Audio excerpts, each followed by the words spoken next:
If you have ADHD and you struggle with stress, then watch this video. Hi guys, welcome to the channel. Hi, I'm Simon, and today we are talking about ADHD and stress. So we all get stressed, not just ADHDers, and we're all human after all, and it's just part of life. Though for us ADHDers, many experts believe that the relationship between ADHD and stress is a complex one. The challenge of managing ADHD symptoms such as poor time management, disorganization, and lack of focus can lead to stress, which in turn can make those symptoms worse. However, it is possible to manage this stress better and lessen its impact on ADHD. But it does require a good amount of time, mental investment, and some good old fucking fashioned patience. In an article I read, some experts say that it requires both cognitive and emotional challenges. In this video, I'm going to give you 5 tips to help manage your ADHD and stress. Tip number 1, which I have touched on before, is be organized and take notes. People with ADHD often struggle with inattention. To tackle this challenge, you should attempt to get your life more organized. Some ways to add some structure to your day-to-day life might look like get rid of clutter. Each and every damn one of your belongings should have its own specific home. Small items like your keys could be often misplaced or even lost, even by those without ADHD. So categorize your items. Keep your smaller items together, keep important items within reach, and fuck out anything that you don't need or use. Use a daily planner. I feel like I've touched on this before also. So if you're anything like me, you love notebooks, and you probably have at least 3 or 4 of them, none of which you use of course. But I have been using one for the last few months now, and for me it has been a total game changer. So be sure to use the fucking thing. If you struggle to remember events or important dates, make use of the calendar on your phone, or if you have a physical one up in your wall or office, or even on your laptop, or perhaps both your phone and your laptop or computer. With reminders, digital calendars can help you make sure you never miss an important date again. Make notes! As I mentioned again in a previous video, I really like taking notes physically with pen and paper.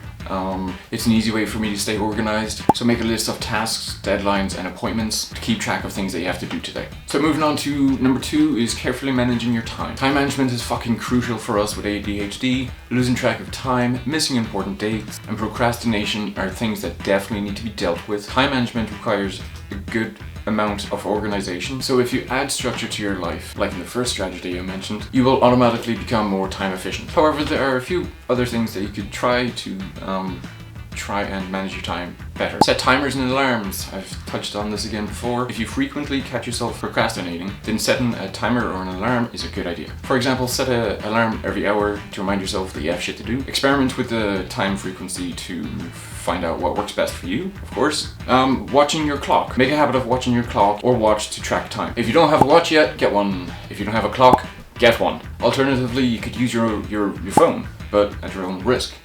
I don't feel like that needs to be explained. Starting everything early. If you often underestimate the amount of time a task or a project will take, then you should definitely make it a habit to start them early. This will help you always be on time. Control your budget. Cash crunch is arguably the biggest source of stress for adults. In fact, money issues and mental health are linked in a bi-directional way. Well, controlling and managing your budget is one way of managing financial related stress. Firstly, you should keep track of your every expense. I'm very aware that this is easier said than done, but this will allow you to identify when you are spending money on shit you don't need. Needless to say, if you often make impulse purchases, you need to cut that shit out like ASAP, like yesterday. Make use of the technology that's available today. If you often forget to pay bills, set up automatic payments for whatever bills you may have. Switching to online banking is a good idea as well, since you will have easier access to reports of your spending. Number 4 would be exercise more. Exercise is a fucking awesome way of reducing stress. Most importantly though, exercise stimulates the production of endorphins. Endorphins are known as the feel-good neurotransmitters of the human brain. Endorphins are what causes improved mood after a workout session. Aside from that, exercise can improve your mood by improving your self-confidence. Seeing progress over the long term, physical activity will feel rewarding and show you that you're on the right track. For the best effect, however, you need to do it regularly. So going to the gym once in the fucking blue moon will do absolutely fuck all. So add some exercise to your schedule and stick to it. You don't need to work out rigorously. A daily walk with a friend could be more than enough. Though, of course, cardio and some moderate strength training will give you the best result. Practice relaxing forms of exercise as well, like yoga. Training outdoors is also a good idea. Even socializing while working out is a good idea. Find some time for relaxation. Spending day after day at work under pressure takes a toll on our mental health. It's especially easy to burn out if you're working from home or freelance. With freelance jobs, you don't have a set amount of hours that you work per week or each day, which increases our chances of becoming overwhelmed. To minimize the negative long-term effects of stress, you should of course find some free time for yourself. Ideally have at least 2 days off per week and go do something with your friends, even if it's just for a coffee or a lunch. Or maybe a video game if you're into video games. For me, it's a movie day. I go out and I buy some junk food and I watch a few movies. In summary, it's about finding balance between rest and work. Okay guys, that's the video. Thank you for watching. Again, if you found this helpful or know somebody that it would help, feel free to share, like, and subscribe. And I'll see you in the next video. Okay, love you, bye. Stress, which in turn,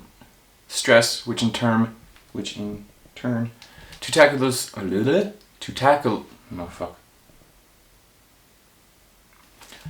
with reminders,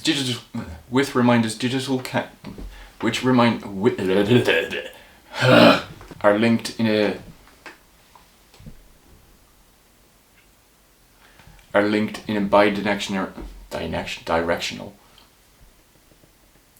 linked in a bi-directional, fuck me, bi-directional